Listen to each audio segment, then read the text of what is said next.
One of my favorite events from last year is happening again, and you don't want to miss it. Books and Brews 2 will be held on Saturday, August 2nd, 2025, at the Wyndham Hotel in Noblesville, Indiana, just outside of Indianapolis. You can meet over 60 horror authors, all in one place. You can buy books on site, or you can bring what you already have, and you can get them signed while you meet the authors. Books and Brews 2 is brought to you by the incredible horror book Facebook group, Books of Horror. Get your tickets today by clicking the link in the show notes. You don't need to be afraid. It's just horror authors. Imagine walking into your boss's office and giving notice because your writing has become your primary revenue stream. Or your podcast is successful enough that you can quit your day job. Or maybe having your marketing on autopilot so you can spend your time on the art career you love rather than on marketing. Are you a creative person who's great at what you do, but marketing makes you freeze? You're not alone. I help passionate, purpose-driven creatives overcome fear, find their brand voice, and build a marketing strategy that works for them. Oh yeah, I also make it easy and painless. It's never too late to grow the business you've been dreaming about. Book an introductory call with me, Rob Southgate, at southgatesmallbusiness.com today. And let's take the pain out of marketing together. Welcome to Ink Blots, the show where I interview authors about their lives, writing, and the books they love. Be sure to follow the Ink Blots podcast on Substack. Not only can you listen to the latest episodes, but our Substack also has interview transcriptions and links to books and other items that we talk about on the show. If you like what we're doing, please give us a 5-star review on Apple Podcasts and on YouTube. It really helps us and our sponsors out. Oh, and leave comments. We really do read and respond to every one. Now, let's get on with the show. Welcome to Ink Blots. I'm Rob Southgate. Today I have with me another horror author. What a surprise. It seems to be a theme this month on this show. I've got Sean McDonough on. He is going to be at, once again, another surprise, Books and Brews 2, which is August 1st. That's at the Wyndham in Noblesville, Indiana. Is that right? Yep, Wyndham in Noblesville. I act like I don't know because I forget every time. So, I mean, this is what you're in for, Sean. Yeah. This is what you're in for. Just want to give you that warning. Well, this is good. Everything will sound new then. That's right. Everything. That's just it. My memory sucks. Everything is new to me. So Sean, let's start here. By the way, audience, the info for Books and Brews 2 will be in the show notes, as well as Sean's social media, so you can follow him and maybe some links. You can buy some of his books. I encourage it. And then you can go to Books and Brews, buy more books, get them signed, get selfies with him, and talk 80s horror. We'll get there. Yeah. We'll get there. So, Sean, why don't you tell people kind of who you are and how we ended up here? Yeah, so, again, I'm Sean McDonough. I write, I've written 7 novels now, and it's just everything I do. Like you said, 80s horror. My most recent book was an explicit 80s horror spoof. I just have such a love for that era and just kind of the shameless fun of it. Like, I'm not ashamed to say I'm not like a serious, grim author. Like, I'm here to basically give you like the sleepover movie horror, where it's just, we're going to have some fun, we're going to kill some people, and then, we're just going to stay another couple hours hanging out. It's a good time, killer cheerleaders, evil amusement parks. That's where I hang out. You know what? I love it. In fact, I was reading your bio and it said raised on Goosebumps and the horror section of Blockbuster. I'm like, yeah, I know who you are. I bet you loved like Creepshow and Tales from the Crypt. I bet you were all about that, right? Yeah. Now, were you a horror hound from like word go, or was it like there was a pipeline? Like, I was a little kid with Godzilla and Universal monsters, and that moved to like 10 years old, Aliens, Predator, and that moved to like 14, 15, Freddy, Jason. So it's just I've been on the pipeline my whole life, just kind of getting a little deeper, a little more gruesome as we went. Was your family into this stuff? My mother will deny it till the day she died. Like, and it's funny. Like, my mother's a very like clean, like she's a teacher, like she does not like to acknowledge this part of herself, but she was the one renting me like American Werewolf in London when I was like 6 and bringing half of it, but being like, you can see this part, can't see that part. You can see this part. Yeah. Like, she rented me Jaws. My dad got me into Godzilla. They're more responsible than they want to admit. Yeah. Did you have the 4:30 movie and the I don't know, you're in New York. If you grew up there, did you have like the like we had Sven Gulli here in Chicago, and we had the 4:30 movie where it would be like Monster Week, and I was all about that stuff. Yeah, it was a by the time it was a little kind of past my time, but we had I would religiously look at the TV Guide to see if TNT was doing anything, or in my little brain I was like, oh, it's a holiday. Of course, there's gonna be a monster movie marathon, and it would be like Memorial Day, and it's just they're not. It doesn't always work that way, but I'm like, why not? Well, Easter could be a horror thing. I mean, come on, man. There's Raising from the Dead going on, and lots of terrifying things. Critters 2, it's a good one.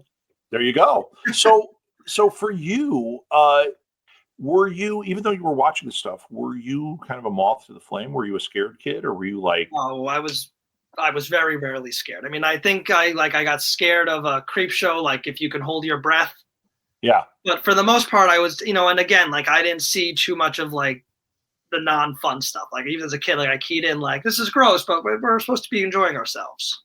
So typically I was not scared. I was like, let's go, let's watch more of this. Let's just kind of keep rolling. Yeah. Was there a moment that you knew it's more than I like this stuff, but horror is going to be my genre? This is where I'm going. I mean, I wouldn't say, now you got me reflecting on my own life, Jesus. Sorry. I mean, this podcast is about you right now. Yeah. So I would say no. I think it's just kind of I was just like a frog in boiling water. And it just kind of kept going and going. And one day I'm here. This is what I'm doing. I love that. I want to talk more about these movies from the 80s and that, or not even from the 80s, but you said Freddy, you said Jaws. What are the big, I don't know, the big five to you? I would say Evil Dead, Nightmare on it's just you're talking the formative. Yeah, right. Evil Dead, Nightmare on Elm Street, Friday the 13th, Hellraiser. Hellraiser was a big one. Mm. And then, I'm going to say Child's Play. The whole series or one? Or well, for all this, I'm just saying just in general, those series, those characters. Yeah, that was your thing. Yeah. Yeah, Child's Play is an interesting one to me because I had a lot of fun with the first one, and they got more fun later. I think it was 2 and 3. I hated them. And then I was and then 4 came out, and I was like, oh, wait, no, I actually like this series. I don't know. I love 2 because I think 2 is such a great, just idea of just a cash-in sequel of it's very popular. Let's make another one. Do the same thing, do it bigger. 3 was, kind of lazy and rushed. But wait, is that the one where he goes to military camp? 3 is the military camp. That's the one I hated. Yeah, that one's no. I mean, there's a reason that they did that one, and they made no more for 7 years. Right. They said, this is not working. Yeah. But just in terms of part 1 and part 2, the Chucky Andy rivalry, I think is an underappreciated one. It's a very kind of personal feud between this child and this killer doll, and I think it's just they don't get enough respect, the Chucky Andy dynamic. So in your writing, do you play with the dynamics like that? Do you have the villain and the hero? And this is one of my personal hobby horses. I hate horror books where you feel the main characters never have a chance. It is just, you were they're trapped in the woods with, some torture psycho, or they're being hunted by, whatever. And you never feel they have a shot. The whole thing is just them getting brutalized and tortured and suffered, and then they die. And then what were we doing here this whole time? I'm not really a fan anymore, but I internalize the pro wrestling dynamic. They make it very specific that both guys, to have a good match or a good feud, you have to feel there's a switch in momentum. One guy's got the upper hand, the other guy has the upper hand. You don't know necessarily who's going to win. And I'm very much an advocate of, your good guys have to seem like they have a shot. Yeah. Whether or not at the end they win or they lose, you don't know if they're going to get out of this or not. But they have a shot, and that sometimes it seems like they have the upper hand. Otherwise, what are we doing here? Yeah, it seems like for a while there, you had your final girl thing, and you kind of knew the tropes. Yeah. You knew where it was going to go. I feel like some of the newer the newer movies I feel seem to be more inspired by a lot of indie horror books. Yeah. Okay. Like, because they seem to be going a different way. I'm seeing a lot more where you do have that, like watching Hard Eyes. Hard Eyes very much felt that way, where it's like they could beat this, and then it's not to spoil anything, but then you're like, they can't beat this, and then you're like, wait a minute. Yeah, and I love Hard Eyes. I love Hard Eyes because there is that tension of, obviously, listen, they're in danger, they're getting hurt, they're taking shots, but they're holding their own. Like, you feel like you're waiting to see how this is going to shake out. Yeah, and it could have gone either way. And even if there's going to be a sequel going into it, you go, I don't know if these people are going to make it to that sequel. Yeah, they could be following any character. Yeah, kind of like Friday the 13th Part 2, when that one starts up, and you're like, oh, the character that lived is dead. They killed that character in 10 seconds, and you're like, well, that's not what this is about. I kind of love that. I also think the characters, you have to care about them. If they don't have a shot, you kind of exactly. It's just it's like I said it before. I'll say again, like, what are we doing here if we don't feel like there's some way to get at us? Like, I think Stephen King's Misery, I think, does a great example of that, because like half of that book is Paul Sheldon just getting his ass kicked. Right. And like I got sucked in. I was like, this guy's gonna die at the end of this. There's no way he's getting out. And the way that he does and pulls himself back, like, it felt awesome, because like you thought he was done for, and then he wasn't. Yeah. Yeah, and actually that's a great example, because the book did that, and the movie portrayed that perfectly too. Yeah. Because sometimes there's a loss of translation there. Yeah. That I even watching it now, you feel, because we watched with my daughter a few years ago, and we were like, I don't remember if he lives. Yeah. Like I have a memory that he does, but it doesn't look like he's going to live. Yeah. Like, that's a really great one. Is there a fear of yours that you find keeps popping up in your writing, even when you're not expecting it?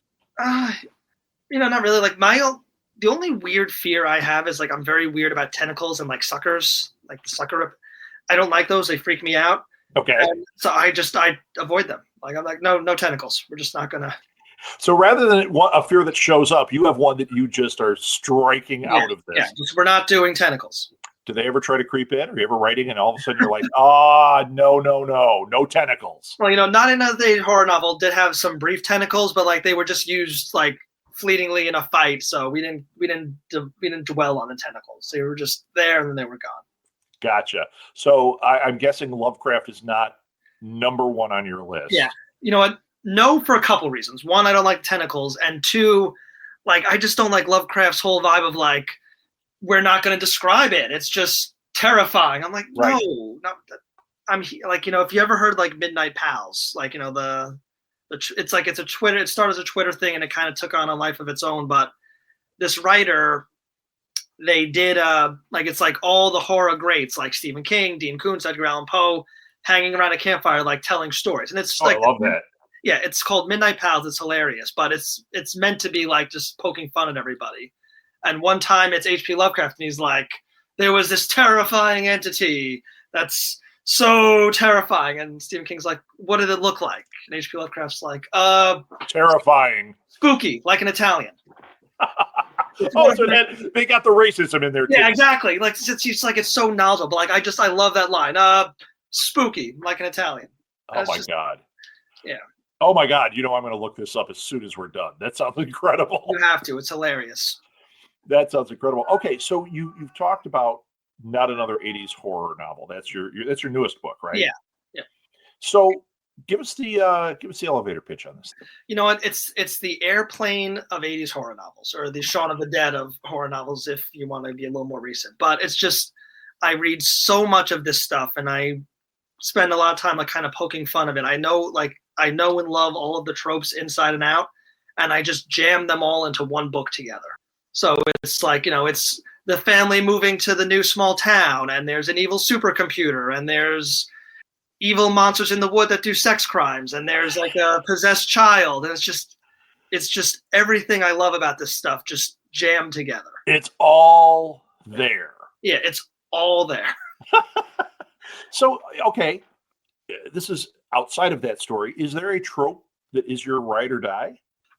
I'm a big fan of just like cursed objects, cursed places, just like you find something and like it's a big bag of evil. Like like you can't destroy it, you can't get rid of it. I love that whole shtick. So things like on the Twilight Zone when they had the talking Tina, that's your jam. That talking doll that he cuts the head off, it comes back. He throws it in the trash, it comes back. He burns it in fire, it comes back. Yeah. Can't get rid of it, can't destroy it. It's just there. Yeah. Have you ever had something like that? Bad penny that keeps pulling up and you're like, Gah! Gratefully no, but I'll know what to do with it if I do. Try to burn it, try to cut its head off, try to bury it. Yeah. None of it's going to work, but although I do have... Then you find like some convenient occult expert who will explain to you, this is what you have, and this is how you get rid of it. Right. It's funny because I have some witchy friends that they have given advice, even for people that turn up that way, where you're like, they keep popping up in my head, and I hate them. I want them to go away. or this thing is driving me nuts. They told me you write it down what it is on a piece of paper, take a glass jar, fill it with water, put the paper in it, put it in your freezer, and freeze it the hell out of your life. Wow. It's weird. Might be psychological because in your head you go like, it's gone. It's gone. It works so well. You witches, way to go.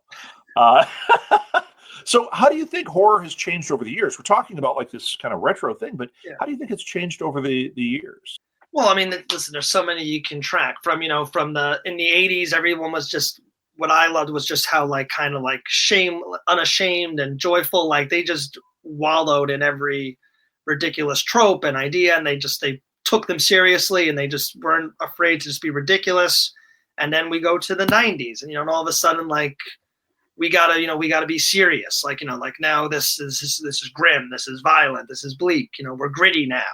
Yeah. And then you move again to like the 2000s, and they're just, it just felt like they were kind of trying to ping pong back and forth between the two. And then you get into like kind of now where it's all like, now we're trying to like basically be therapy for every trauma and issue. And listen, and I respect that. Like a lot of, it's a great venue to like examine our demons. And listen, horror's always been about a reflection of society's fears, but right now, very explicitly, like, what did your father do to you? Do you want to write about it in this book? And we're gonna figure it out, you and me. So, do you think that writing horror has been therapeutic to you? You know what? It sounds like such a privileged thing to say, but I've had a pretty good life. Like I have, listen, some authors go up and they talk about issues with substance abuse, issues with family. I've been blessed with a very, pretty even keeled life. There's very little trauma for me to work through. Okay. That's why I think, that's why I'm just content to just kind of be like, let's write about a killer cheerleader. That's going to be fun. Right. Well, it's kind of like, I remember watching Amazing Stories, and there's not a lot of trauma associated with Amazing Stories, but those stories were great. Yeah. It was a lot of fun. Now that's why I like R.L. Stine. Throw a creepy doll into it. Now you've got horror, but it's not like trauma inducing, although not for you and I. Yeah. Who knows? Yeah. And I do try to deal with like ideas. Like I mentioned the killer cheerleader. That's this book, Beverly Kills. And like, she is a serial killer cheerleader, but it's also like a coming of age book. Like, it's like the teen coming of age story with murder. Like she's trying to figure out her place in the world. And most kids are like, do I want to be an actor? And she's like, do I want to be a murderer forever? And it's just. So you're kind of the Judy Blume of horror. It's, yeah. Are you there, God? I'd like to stab you. And it's Beverly is on the cover. Okay, I got it. Yeah. I got it. So what's harder to write for you, the scream or the silence before it? I would say probably the scream, because the silence before, like I'm good with like character beats, I'm good with dialogue, I'm good with like setup. The actual scream, which is like, the payoff, the kill, whatever we're doing, there's been a lot of murders in the genre over the years. So, you want to try and find new ways or new tricks to do it. And, it's tricky. You don't want to just be like a try-hard where you're just doing things excessive for no reason, but you don't want to do there have been times where like, in the first draft, I just write like a knife in the chest, just, because I got to keep this thing moving. But then when I'm in later drafts, I'm like, you can't just do a knife in the chest. There's been a ton of knives in the chest. What can we change the implement? Can we change where they get stabbed? We got to do something here to spice it up. Yeah, so that's the part that gets a little yellow mark, and you're like, I'm going to come back to this. Come back to that, yeah. So who suffers more in your stories, the readers or the characters? Probably the characters. No, because, like I'm, even if like a book is like serious, it's horror, I'm always a little funny. There's always like, little riffs, little whatever to kind of keep this, things enjoyable. The reader can experience that. The character can't. Like the character's not aware, like, oh, I made a joke here. They're just like going about their life until. So have you ever written something that was so disturbing to you that you had to back away from what you were writing? You know what? Beverly, I mentioned Beverly kills, and then the sequel, Beverly Kills Again. The log line is kind of like fun and light. It's this killer cheerleader. As a character, she's very grim. Like, like she is this like very like twisted, dark, like not like sadistic, but like the way I write her, she doesn't think of herself like as human. Like she talks about people in like a very like I'm not one of you kind of sense. So like she's very spooky to be in the head with, and like sometimes I'm like, it's like she's and like there's no supernatural. I write a lot of supernatural, but there's no supernatural in those books. It's just like this very dark person to be inside of, and I'm always like, whenever I write those books, I'm just like not having as good of a time as I do with other stuff. So would you say she's the darkest villain that you've created? Oh yeah, hands down. This is probably a great place to ask this question. I love this question. And because of Beverly, you might have an answer. What's the creepiest thing you've Googled for a book? You know what? I had to ask, and I didn't actually Google it. I had a friend who's a nurse, so I could just kind of ask her. But I was like, how long will a body part float? Asking for a friend. Yeah. So you don't think you're going to end up in court over that, right? Yeah, no, I'll probably be all right. So, okay. This is another thing that I find fascinating because I get different answers when you're writing. Well, first of all, are you a pantser or a plotter? Hardcore pantser. I've started books based on like just a cool title. I've started books based on like one single scene. I just pick a point and I go and I wait to see what reveals itself. I have no clue where the hell I'm. Awesome. So do the characters, this is something that I find so fascinating. Do the characters talk to you? Do you actually hear your characters? Do they take you in places as you're writing that you go, no, I started to move them over here and they decided to stay here and do this? Well, the way you phrase that, I wish they'd talk to me. They don't talk to me. They're just there. And then all of a sudden they're here. And it's just like, what, why, how, where? But, that's good. Then I get surprised too. Excellent. Yeah, I love that too. It's funny because I have had authors, I was talking about this on another episode of this with somebody who said they would love to hear the characters. I've actually had people say that like their characters, they feel like they're talking to them. Yeah. They'll say dialogue or they'll say, I'm not doing that. And you're like, oh, crap. Okay, I'm not doing that. One, and I hope it ended up on the podcast, said that they were having this shoehorning as they went on. Like they were pantsing it, right? Yeah. But there was something off. And they get right towards the end and they're like, I can't figure this out. And all of a sudden the one character was like, you're writing me as a boy, I'm a girl. And they were like, oh.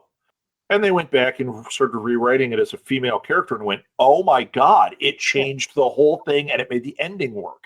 I think that's fascinating. I can see that. Listen, people have a mind palace, I mean, I've never actually had like the character kind of like speak to me, but I have kind of felt out that process. Like, it's almost like writing is just like, like you have a big board of, like cut out holes and then you have like shapes that you're just trying to like jam in there to make work. Yeah. Sometimes like I feel in my brain, like this is what I want to do, but just there's so much resistance and it's just kind of like, okay, this is the wrong shape in the wrong hole. What else do we got that's going to slot in there and make this work? Yeah, that makes a lot of sense. Yeah. I had a producer I was talking to who told me I'm a producer, not because we were talking about like things you do. And they went, oh, you're a producer too. And I was like, well, I guess. And they went, no, you get a box of puzzle pieces and you kind of figure out how it goes together.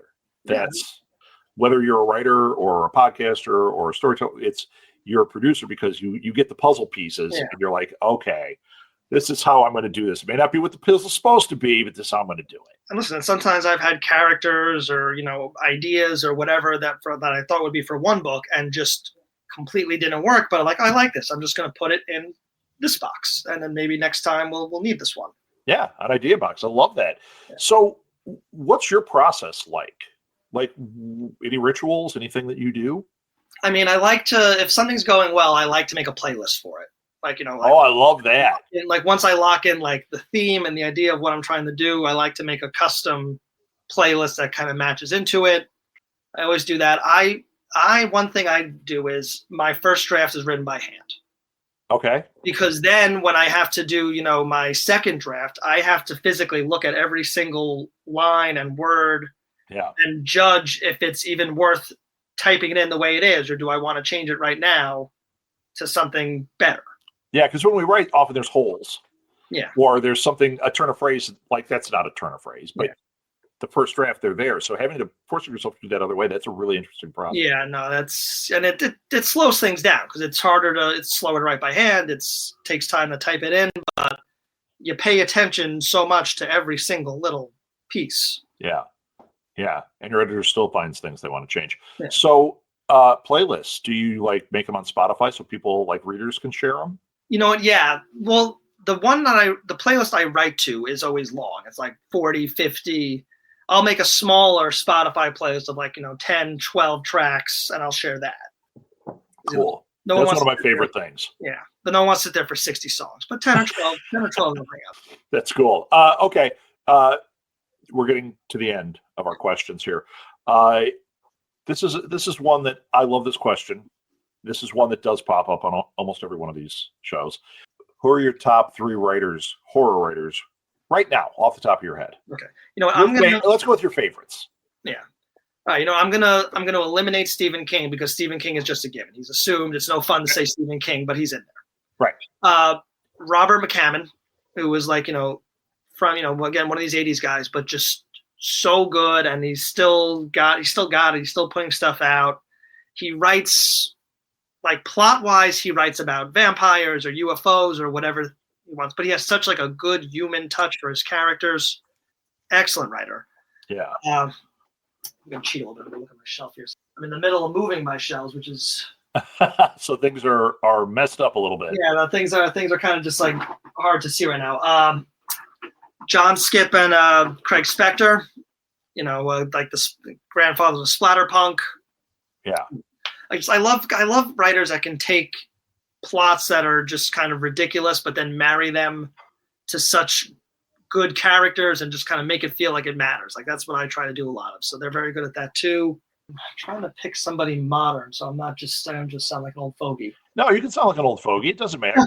Because if I ask you this question in a half hour, you might come up with completely different. Yeah, and then I'm going to throw in Alma Katsu, who did The Hunger.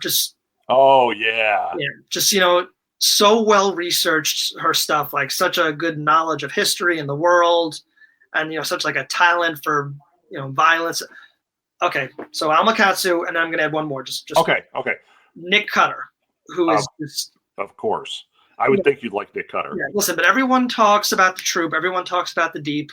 Little Heaven is to me the best horror novel of the last 25 years. Oh, best. He took basically a combination of It, Pennywise, It, and set it in Jonestown, and made the main characters these desperado anti-heroes. And it's the best combination of things I've ever seen. I love it so much. I have not read that one. So it just made my list. I wrote it down. Yeah. Very good. All right. So at Books and Brews 2, August 1st, Wyndham Hotel in Noblesville, Indiana. Everybody go buy Sean's books, get them autographed, get pictures with him. Talk about 80s horror, 90s horror, get into it with him. Okay. Here's my question. I've got 2 more for you. Okay. Going to Books and Brews, is there anybody you're excited to meet? Well, I've been very fortunate to be a part of this community, and I've been to AuthorCon, I've been to, some shows up and down the East Coast.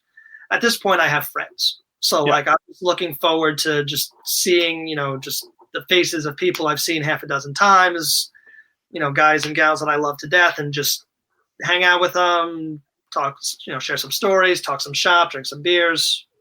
Anyone new that you looked at the list and you were like, oh, God, I can't wait to meet this person? Well, Alma Katsu's going to be there. Definitely want to meet her. There you go. Yeah. There you go. And then now you're on the East Coast. Yeah. Have you been to the Midwest? Have you been to Indiana before? Never been to Indiana. I've been to Chicago, not in a horror capacity, just in a human being capacity. Yeah, no, it's like, my territory, if you will, is just kind of like up and down, like, Pennsylvania, as low as Virginia, as far north as like, I'd go to Massachusetts if I could find a show. Like I kind of stick in that zone because you can drive there. You have, I have my books, my merchandise. It's easy to get them up and down. Yeah. Going cross country can cost quite a bit, especially when you're trying to do cons and selling some stuff. So, is there anything that you're like really looking forward to seeing or doing when you're out there, aside from Books and Brews? Yeah, aside from Books and Brews, I think so. Someone in one of the group chats mentioned there's like a horror coffee shop I don't drink coffee, but I always like. Yeah, it's called. Well, in Chicago there is. It's called Horribles. I heard about that one too. Yeah, no, it's like I want to check that out. I mean, I'm not gonna have like a ton of time. I'm getting in like midday Friday. And there's some early events Friday, and then there's Saturday. Yeah. And then I'm leaving Sunday morning, so my ability to see the greater Indiana area is going to be limited. So there's a horror one in Indiana. I'm going to have to look that up.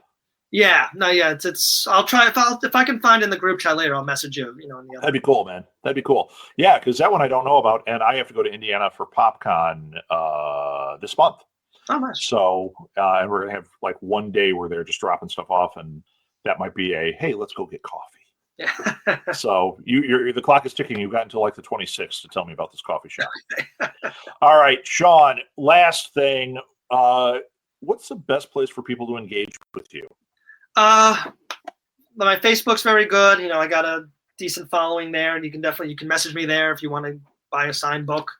I've recently gotten into TikTok, and I don't really have I don't talk to people that much on TikTok, but I'm certainly happy to. But I've gotten into these short form videos, again, kind of making fun of the old 80s books. Yeah. Which seems to have developed a little niche following. So you can get a good kick out of me there.